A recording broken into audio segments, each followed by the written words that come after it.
Assalamualaikum warahmatullahi wabarakatuh. Waalaikumsalam warahmatullahi wabarakatuh. Gimana kabarnya adik-adik sekalian? Alhamdulillah sekali. Baik ya semuanya ya. Alhamdulillah. Terima kasih kalian sudah mau datang menyempatkan waktunya untuk memenuhi panggilan ibu untuk melakukan kegiatan. Nah, sebelum kita melakukan kegiatan ini, baiknya kita berdoa terlebih dahulu ya. Di sini siapa yang mau secara sukarela untuk memimpin doa? Saya Bu. Yang boleh. Marilah teman-teman semua, sebelum kita melakukan kegiatan bimbingan kelompok, alangkah baiknya kita berdoa menurut agama dan keyakinan masing-masing agar kegiatan ini berjalan dengan lancar. Berdoa dimulai.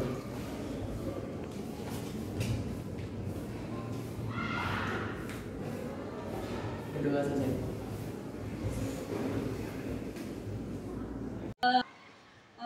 Oke, Ibu akan menjelaskan bimbingan kelompok itu adalah suatu sekelompok orang yang memanfaatkan dinamika kelompok, artinya semua peserta atau anggota kelompok diminta berinteraksi secara bersama untuk mengeluarkan pendapat, ide, saran atau lain sebagainya.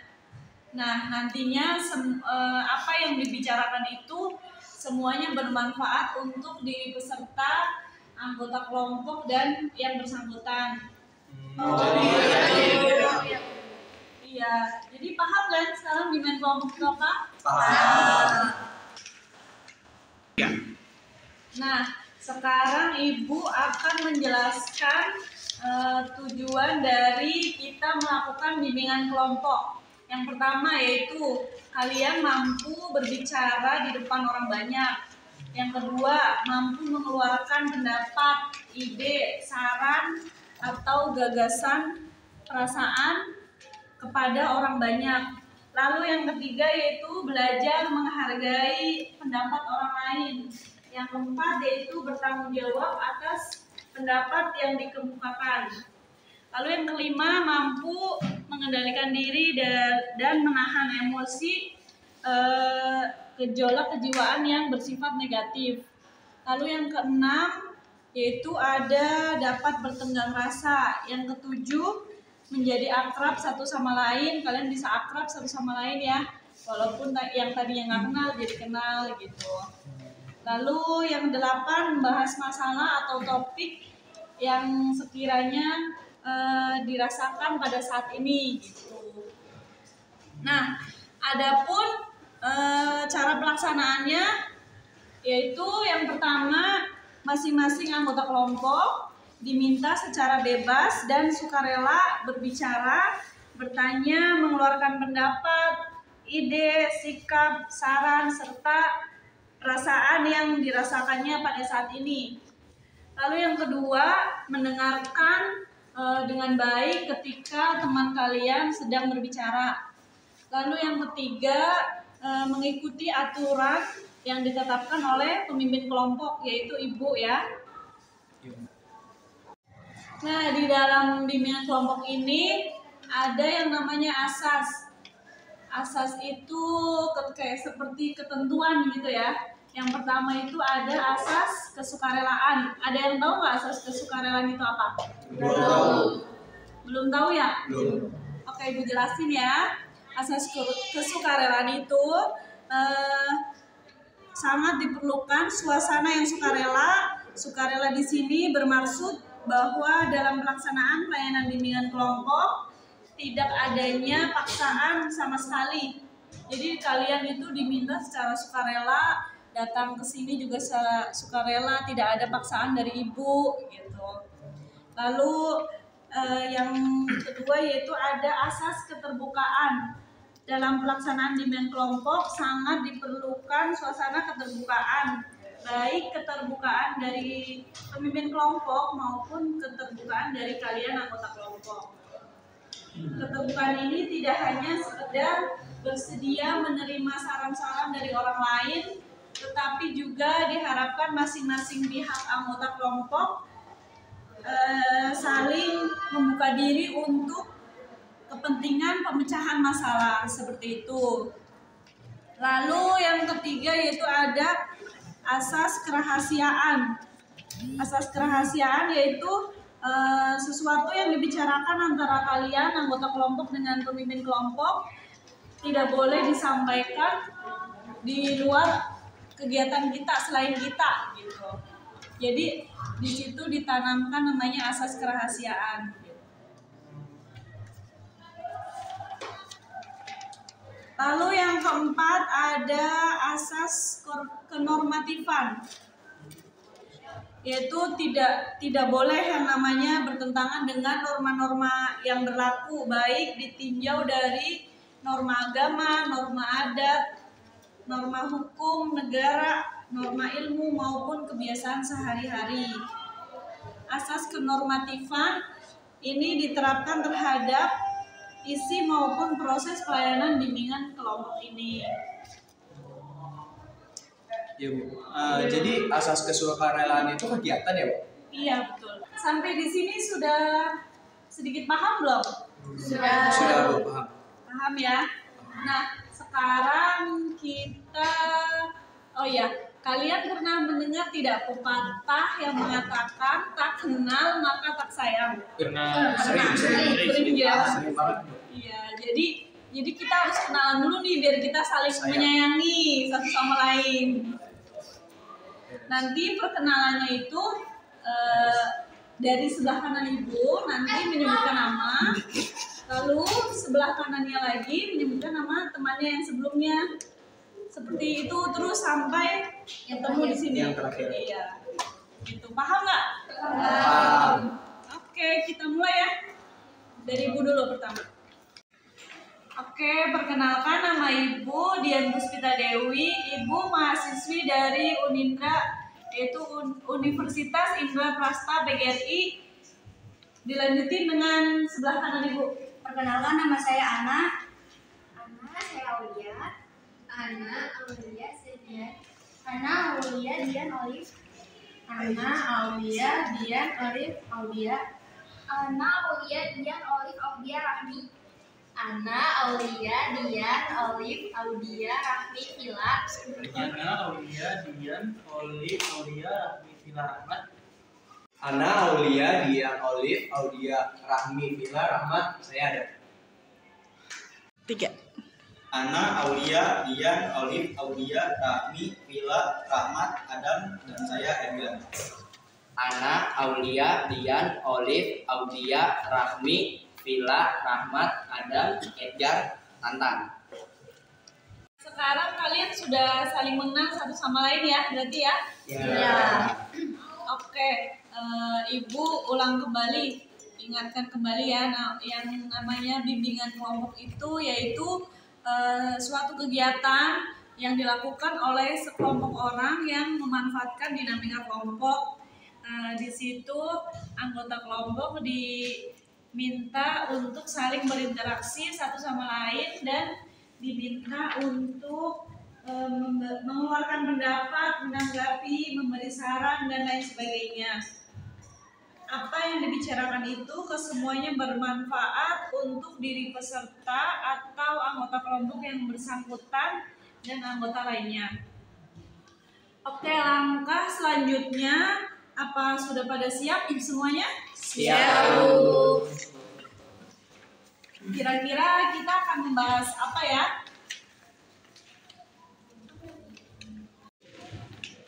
Nah, untuk BKP itu nanti ada topik bebas dan topik tugas ya, yakni masalah umum yang dari eksternal, masalah yang terjadi di luar diri peserta atau anggota kelompok, yaitu adik-adik sekalian yang pernah dilihat, didengar, yang sedang hangat diperbincangkan oleh masyarakat atau bahasa sekarang tuh yang sedang viral gitu ya.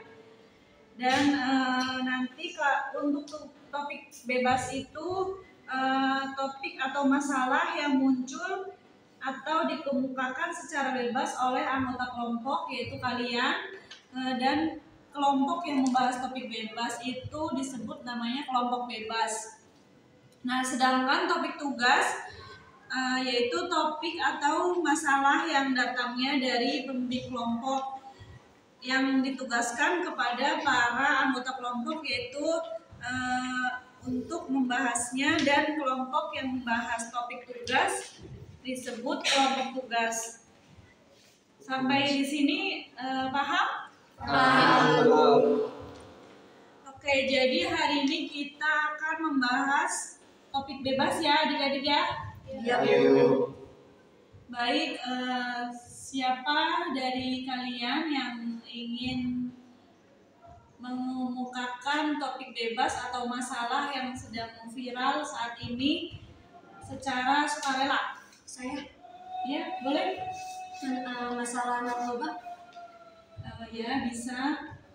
Yang lain ada lagi? Saya Bu, Iya. tentang penculikan anak bagaimana? Iya, bisa juga. Sekarang banyak ya lagi marak yang namanya penculikan anak. Yang lainnya ada lagi? Saya Bu, itu masalah bullying. Iya, bisa juga. Ada lagi? Saya Bu. Masalah membolos, soalnya banyak banget kan anak sekolah yang bolos sekolah gitu. Terus ada lagi nggak? Saya Bu. Biasanya kayak banyak anak di luar sana itu yang suka membunuh orang tuanya sendiri. Bisa juga. Ada lagi? Contohnya kayak pelecehan seksual gitu, yang kayak itu di berita suka ada yang guru melecehkan 13 santriwati. Oh iya, itu lagi viral ya? Viral. Iya.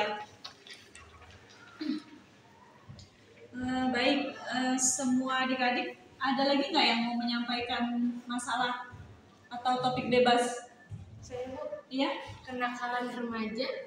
Iya, bisa juga. Ada lagi? Saya Bu, kecanduan game online. Baik, adik-adik sudah mengemukakan masalahnya masing-masing ya tadi ya? Sudah Bu. Nah, sekarang kira-kira mana nih masalah yang sekiranya penting untuk dibahas dan kenapa masalah itu harus dibahas? Ayo secara sukarela, siapa yang mau berpendapat? Saya sih Bu, menurut saya kecanduan game online tersebut kurangnya sel saraf kepada diri anak remaja tersebut. Nah, jadinya kurangnya antisipasi kepada anak remaja tersebut. Jadi dia itu jadi kecanduan game online tersebut Bu.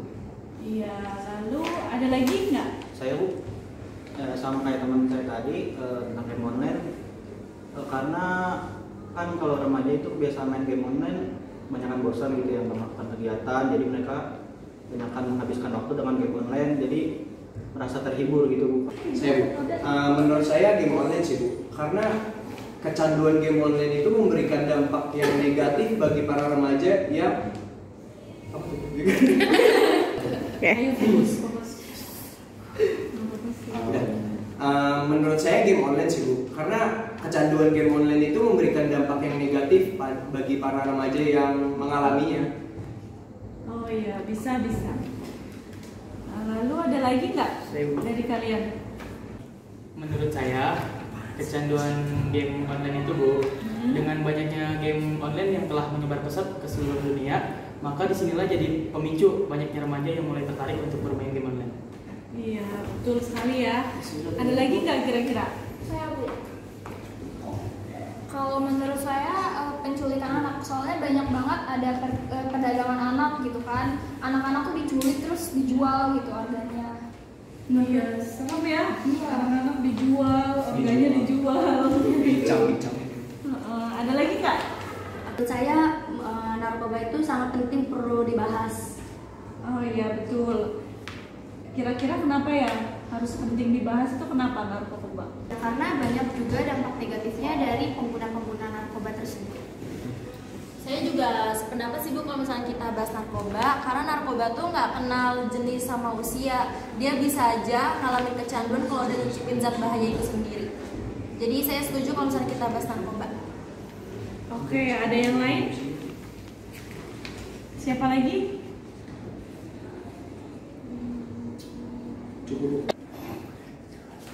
Wah, benar sekali ya yang adik-adik sudah paparkan semuanya.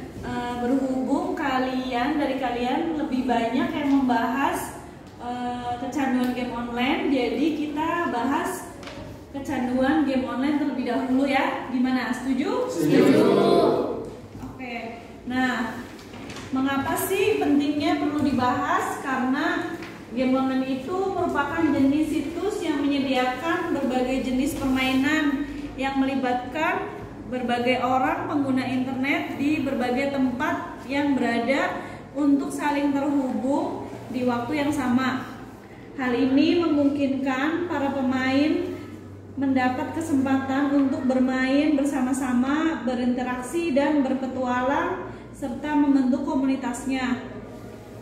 Adapun pemicu seorang main game ialah suatu cara untuk melarikan diri biasanya dari masalah-masalah atau mengurangi suatu kondisi perasaan yang menyusahkan, biasanya perasaan-perasaan yang tidak berdaya, bersalah, merasa cemas, depresi. Biasanya anak-anak atau orang dewasa pun melarikannya ke game online sekarang, biasanya seperti itu ya. Lalu ada juga yang mengemukakan bahwa seseorang suka bermain game online itu karena berawal dari orang tua yang kurang peduli sehingga anak beralih untuk menghibur diri dan bermain dengan game online. Di sini Ibu akan menjelaskan ada beberapa pemicu kenapa anak-anak itu, bahkan bukan anak-anak doang sih ya, sekarang kayak bapak-bapak aja itu suka main game online ya kan, karena Ibu-ibu juga. iya ada iya, bahkan mereka itu tidak mempedulikan anaknya yang lagi nggak ada quality time, malah pas libur tuh mainnya game online terus gitu, sampai nggak ingat waktu gitu. Lupa anak. Betul, lupa anak. Lupa suami juga. Iya. Nah, adapun pemicunya biasanya itu kurangnya perhatian dari orang terdekat. Beberapa orang berpikir mereka dianggap ada jika mereka mampu menguasai keadaan. Maka dari itu, seorang akan selalu melakukan hal-hal yang tidak menyenangkan hati orang terdekatnya supaya dirinya selalu diperhatikan biasanya. Lalu yang kedua, biasanya depresi. Beberapa orang bermain game online untuk menghilangkan rasa depresinya dengan rasa terhibur dan menarik yang ditawarkan oleh game online, maka lama-kelamaan akan mengakibatkan kecanduan gitu. Lalu yang ketiga yaitu kurang kontrol. Orang tua juga bisa memanjakan anak dengan fasilitas, misalkan kayak orang tua kalian itu memanjakan kalian dengan PS berapa tuh yang biasanya tuh PS 3 sih yang biasa. Iya, PS3, terus gadget yang canggih gitu kan, terus Game Boy. Terus sekarang juga ada game online yang bisa menghasilkan uang gitu kan, jadi kalian pasti akan merasa wah seru nih kayaknya kalau kita coba gitu. Jadi itu akan menimbulkan kecanduan biasanya gitu, kalau misalkan dari orang tua kalian itu ada yang memfasilitasi itu gitu. Lalu yang ketiga ada kurangnya kegiatan. Biasanya orang yang tidak punya kegiatan itu akan bermain game online itu sering dijadikan pelarian gitu. Misalkan kalian pulang sekolah nih, mending ngapain ya, misalkan les atau ikut ekstrakurikuler atau bisa ikut belajar dengan teman-teman gitu. Jadi harus ada kegiatan gitu. Jadi pikiran kita itu tidak melulu tentang bermain, atau bisa juga kan nantinya jadi biasanya cowok-cowok ya yang suka main game online ya. Iya sih, kebanyakan cowok. Kebanyakan sih cowok. Ya, biasanya sih cowok ya. Nah, terus ada yang namanya lingkungan. Perilaku seseorang juga terbentuk dalam lingkungan keluarga biasanya. Saat di sekolah bermain dengan teman-teman itu juga dapat membentuk perilaku kalian. Artinya meskipun seseorang dikenalkan terhadap game online di rumah, maka seseorang akan kenal dengan game online karena pergaulannya biasanya. Biasanya karena teman-teman kalian pada main game online, biasanya kalian juga ikut-ikutan kalau teman sepergaulan kalian kayak gitu. Terus biasanya juga pola asuh orang tua nih, pola asuh orang tua kalian tuh gimana di rumah gitu. Itu juga sangat penting perilakunya untuk mempengaruhi perilaku kalian. Makanya sejak dini orang tua itu harus hati-hati dalam mengasuh anaknya, karena kekeliruan dalam pola asuh maka suatu saat anak akan meniru perilaku orang tuanya juga. Jadi kalian juga harus pandai-pandai melihat ya, misalkan kayak bapak kalian suka main game online, itu jangan suka ditiru gitu ya. Kalau bisa sih dibilangin gitu. Oke, kayaknya kita perlu penyegaran kembali ya biar tidak membosankan. Setuju. Ibu punya permainan namanya permainan semut gajah. Itu untuk mengembalikan konsentrasi kalian. Gimana? Oke, kita mulai permainannya ya. Namanya permainan semut gajah. Nanti misalkan ibu bilang konsentrasi. Konsentrasi dimulai. Iya, nanti kalian gitu. Iya, kayak gitu Bang, benar. Nanti pas bilang konsentrasi dimulai. Terus nanti pas ibu bilang semut, tangan kalian gini. Nanti pas ibu bilang gajah, tangannya begini. Oke? Oke. Gimana? Oke, siap. Mulai ya. Mulai. Konsentrasi dimulai. gajah.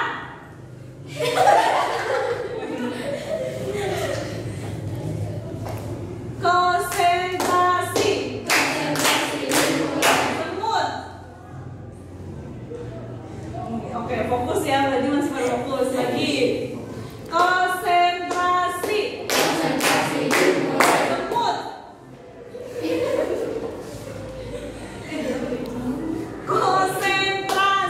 Konsentrasi dimulai. semut. Mau gajah. Ayo ulang. Ayo konsentrasi lagi.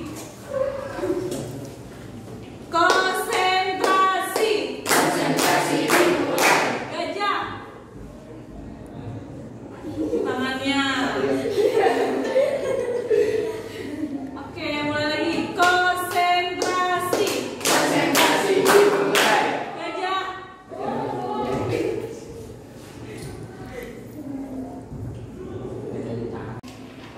Gimana tadi permainannya? Udah konsentrasi lagi ya sekarang ya? Sudah, Bu. Oke, baik. Untuk selanjutnya kira-kira apa nih kesimpulan yang bisa adik-adik ambil dari kehidupan sehari-hari? Saya, Bu. Ya. Di era digital ini kan selain orang tua dituntut buat ngawas anaknya, kita sebagai anaknya juga harus jadi benteng buat diri kita sendiri. Anak-anak tuh sering main game online tuh karena mereka tuh ngerasa kalau mereka tuh bosan gitu, mereka jenuh. Jadi akhirnya mereka ngisi waktu kosong mereka tuh buat bermain game online. Padahal sebenarnya banyak banget hal yang bisa dilakuin sama mereka selain main game online. Banyak banget hal positif yang bisa dilakuin, misalnya kayak ngebantu orang tua kayak gitu. Tapi kalau misalnya mereka udah kecanduan sama game online, itu tuh bisa jadi dampak negatif yang berjangka panjang. Oke, terima kasih. Ada lagi selanjutnya? Siapa yang mau ngambil kesimpulan untuk kehidupan sehari-hari?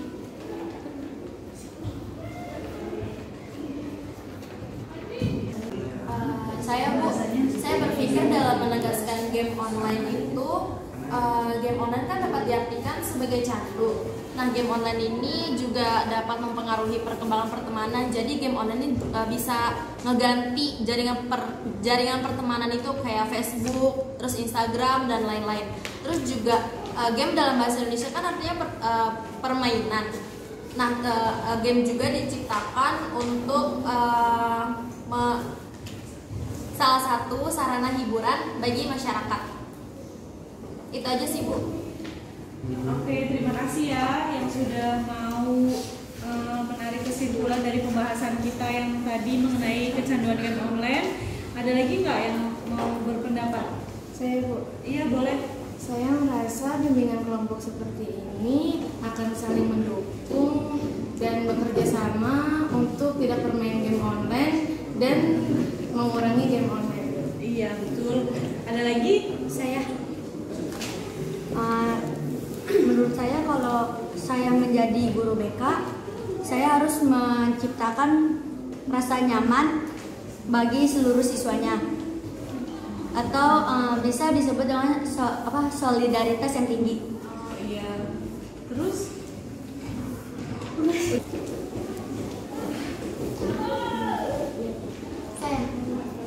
Saya akan mengambil tindakan dalam pemecahan sesuai dengan penerapan layanan pendukung yang tepat dan efektif.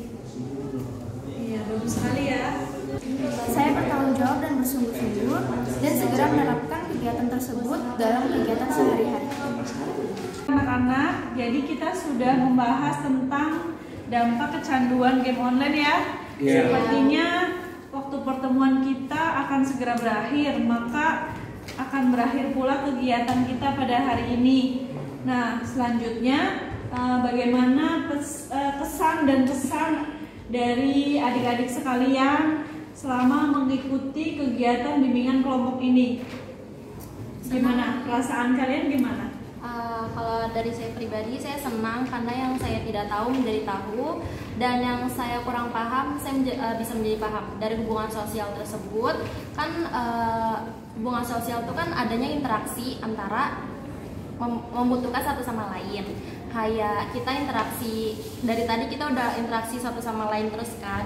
Nah, terus juga ada yang namanya kita bertukar perasaan atau bertukar masalah. Terus juga kita bisa membantu satu sama lain. Nah, faktanya tapi peneliti itu di lapangan saat mereka meneliti interaksi siswa di luar sana, itu tuh kebanyakan siswanya tuh lebih sibuk sama game ya daripada interaksi sosial di antara satu sama lainnya gitu. Iya, bener ya. Jadi yang dilakukan oleh media analisis laboratori pada tahun 98 itu mengungkapkan bahwa pengguna game online itu terbanyak itu ialah remaja. Hal ini juga terlihat dari pengunjung warnet yang didominasi oleh remaja SMP, SMA, remaja dengan seragam sekolah. Biasanya banyak terlihat memenuhi warnet sebelum maupun sepulang sekolah. Biasanya warnet itu penuh dengan anak-anak sekolah. Dan tidak sedikit pula remaja SMA yang ikut larut dengan game online itu.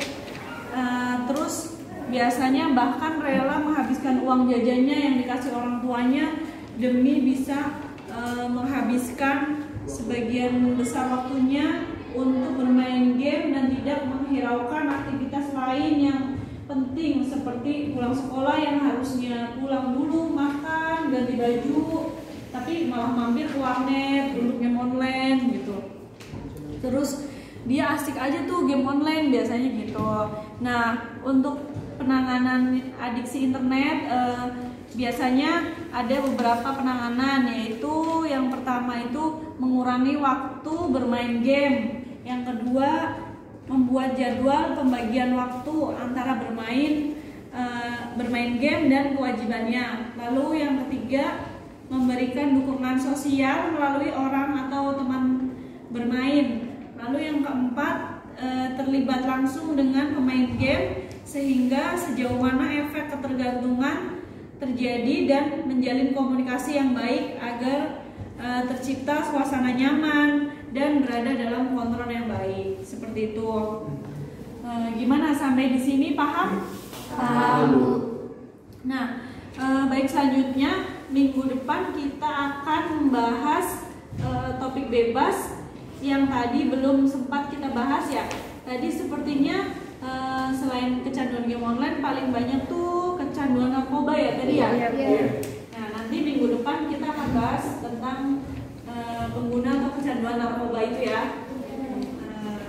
Baik, untuk kesan dan pesan kalian ada yang mau disampaikan? Saya. Ya, silakan. Setiap masalah yang ada di sekolah, di lingkungan sekolah itu dapat saya selesaikan dengan baik karena adanya bantuan dari guru bimbingan konseling atau guru BK. Nah, dari guru BK itu saya bisa menceritakan masalah yang saya derita atau saya hadapi kali ini. Oh iya, jadi itu ya, nanti kalian berkonseling ke Iya. guru BK. Iya, nanti sering-sering datang ke guru BK ya, berarti ya. Jangan takut, jangan berpikir guru BK itu galak, menyeramkan atau polisi sekolah, itu enggak. Guru BK tuh bisa membantu kalian, bisa membimbing kalian gitu. Ada lagi nggak pesan yang mau disampaikan? Ya. Semoga bimbingan konseling Ibu dapat terus membantu semua siswa dengan sabar dan baik. Amin. Terima kasih ya anak-anak. Baiklah, karena sudah mau mengikuti kegiatan hari ini dari awal hingga selesai ya. Ibu ucapkan banyak terima kasih. Maaf Ibu jika ada salah kata atau perbuatan atau apa. Baiklah.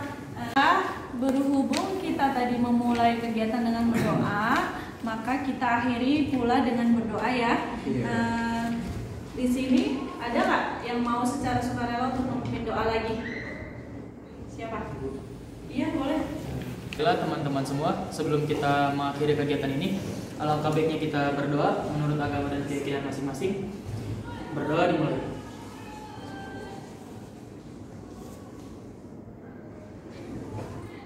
Doa selesai. Baik, terima kasih ya semuanya ya. Assalamualaikum warahmatullahi wabarakatuh. Waalaikumsalam warahmatullahi wabarakatuh. Ini balonku ada 5 ya. Setuju.